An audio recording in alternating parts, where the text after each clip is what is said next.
Life can be really funny sometimes. I tell my friends often that professional wrestling is very similar to life.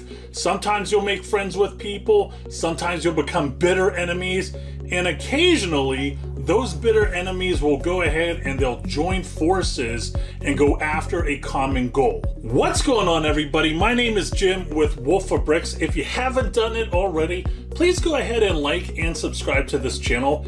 It really helps us out. So about a month ago, I was starting to hear some tremors in the LEGO community about somebody that I haven't dealt with in a couple years now. And to be honest, I completely forgot that they existed, which is a good thing. And that is until about a month ago when I started to hear some whispers and stuff like that. Now, starting Sunday last week is whenever I really started to hear some tremors and a lot of rumbling, and I really felt like things were going to explode. And then next thing you know, I'm chatting with people who I no longer chatted with in the past, former business associates that I thought I would never talk to again. And it really seems like there is a lot of bad things going on in the LEGO reselling business. And that's when Wolf for Bricks decided to join the chat. Right now you're looking at facebook.com. This is the LEGO Investing and Reselling Facebook group. The only thing I'm doing during the portion of this icebreaker is I am reading off the internet because I would like to use my voice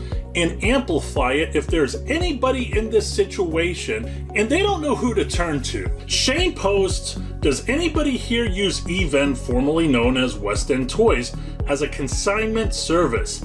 They still have some of my inventory from a few years back and have gone radio silent and have not paid out the last payment for selling my inventory. No responses from any communication, and I'm hearing the same thing from other vendors. That doesn't sound good at all, folks. Looking for more people impacted, please reply here and I'll reach out. So if there's anybody that has been impacted just like Shane has went ahead and just shared, please contact him. I definitely think he may have some people that he would like to introduce you to. So like any other Facebook post, there's probably going to be a few replies. Let's see what some of the people replied in the comment section. This person says, I use them for some of my inventory. They currently owe me $27,000. Are you kidding me? Not sending anything else to them until I see something change. I actually went to VA, which I guess is Virginia, and toured the warehouse. Hung out with Rich and Evans for several days. They seem like really stand-up guys, but now I can't even get a return call or text. I wonder if that would fall under the category of malpractice. I'm not entirely certain. I am not an attorney. The next person writes, I think you may know my story, but there are many others who have been duped. Any business who has to change their name 3 times in less than 10 years due to scathing reviews is a disaster at best. I'm shocked they are still operating at all. Wildcard Toys, West End Toys, Revend, and now some other random names that are also under some umbrella, no doubt to limit financial liability. Well, I can't confirm nor deny anything that that person says, but that sounds pretty bad. Let's read one more. This person says, contact the state attorney general for anyone with issues. Already some action going, but I don't want to say much more. And I think that's a good idea. I definitely think that is a good idea. So once again, if you're watching this video and this has happened to you, I highly recommend that you contact Shane because he asked you to do it in the Facebook group. It will be interesting to see how this pans out. So to Shane and those other vendors that may be going through this, I want to sincerely say that I am sorry to hear this. I hope you have resolution in the very near future, and always, in this case, go out there and fucking get it. So I'm very excited to present to you the information that I have. I think it was many years ago that in my bio I said somewhere, you know, I have 6 figures worth of LEGO inventory, a brickfolio, portfolio, whatever you want to call it. And then I started to see other people say that on their bios too, and I had to laugh because they knew something I knew.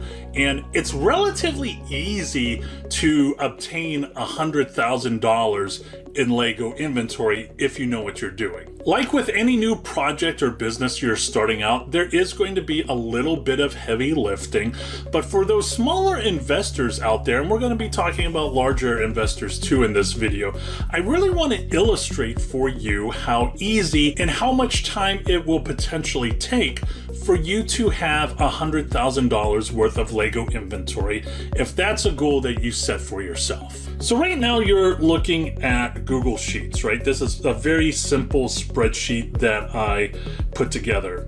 And as you can see, we're only going to start off with $5,000 worth of capital a year. Well, Jim, I don't have that much capital a year to put into LEGO. That's okay. If you only have $2,500 a year, go ahead and do that. I know mostly for my Patreon members, they usually talk about putting $20,000 or $40,000 worth of capital into LEGO every year. And I think that's great. But right now we're just going to talk about the $5,000. So you can see right here in this slide, this is the capital. This is the funds we're using to purchase LEGO.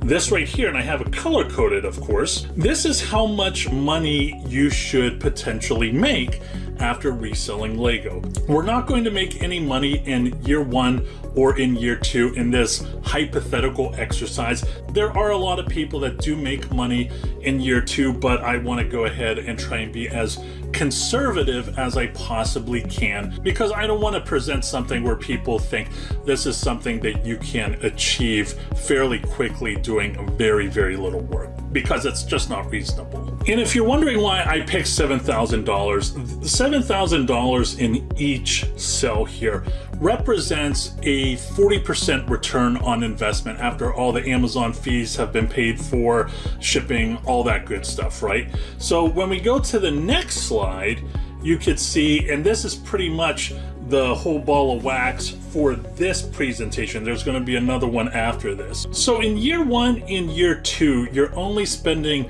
$5,000 of capital, right? Well, in year 3 through 7 of this exercise, that $5,000 each year will eventually mature into a minimum of $7,000, right? So when year 3 comes up, you're no longer spending $5,000 a year on buying LEGO. You're actually spending $12,000.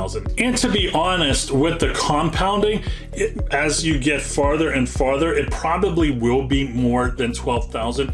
But for just this situation, we're just going to go with a fixed $12,000. In years 3, 4, and 5, you're going to be spending your $5,000 worth of capital, and you're also going to be going ahead and you're going to be spending the $7,000 that you have originally invested in LEGO, but you've sold, and you also have your gains from that too. So you're going to have a total of $12,000 in years 3, 4, and 5. And then, because we only want to use a very modest $25,000 in this simulation, because there are some people that want to do LEGO, but they don't want to continue to keep on putting capital in it every year, right? We will continue to go ahead and use $7,000 from the gains of year 4 and $7,000 of the gains from year 5. So when you total that up, you do have a total of $50,000. Now, I'm just throwing this out there. Of course, I don't give investment advice, but I have at times used 0% credit cards. I've been able to spend a $10,000 credit card in one day, grab a bunch of LEGO, and after you pay off that debt, and again, we're being very conservative, you will get 40% ROI on that, which would be $4,000. So this right here represents $4,000 that you would get, and this represents another $4,000 that you would get if you utilize 0% interest-free credit cards. And that would take you to $8,000. So when you total it up, you have $58,000 right there, and then you could go ahead and use that to purchase LEGO. Well, Jim, that's great. How do we get to $100,000? If you do purchase between $58,000 and $60,000 worth of LEGO, that should, over the course of a very short time, mature to $100,000. And the interesting thing was I was talking to a Patreon member about this, and he is a somewhat experienced LEGO reseller too. And we were talking about the times when we first started off and the time that we're doing it in the present. And it really seemed like the easiest time that we could make $100,000 was during the first couple of years. As you continue to scale up over the years, there becomes to have more challenges. Are you going to have a warehouse? Are you going to have storage units? There's a lot of things to consider, but you can relatively do a lot of damage your first couple of years and have an inventory of $100,000 fairly quickly. Now, if you're saying to yourself, Jim, that's all well and good, but I want to do more than $5,000 a year, well, guess what? I got you. This is the same formula right here if you use $10,000 a year for 5 years. Whenever you're done with that, you would have a total of, and the number is probably going to be a lot more than this because things will be compounded in ways that I haven't presented it to you. But over a 7-year period,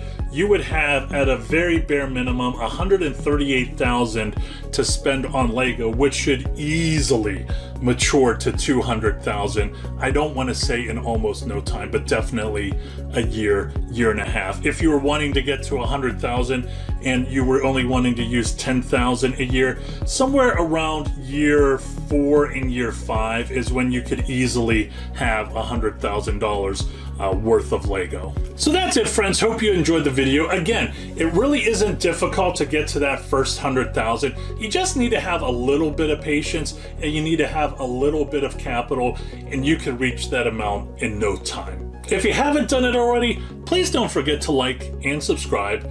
As always, I am Jim with Wolf of Bricks.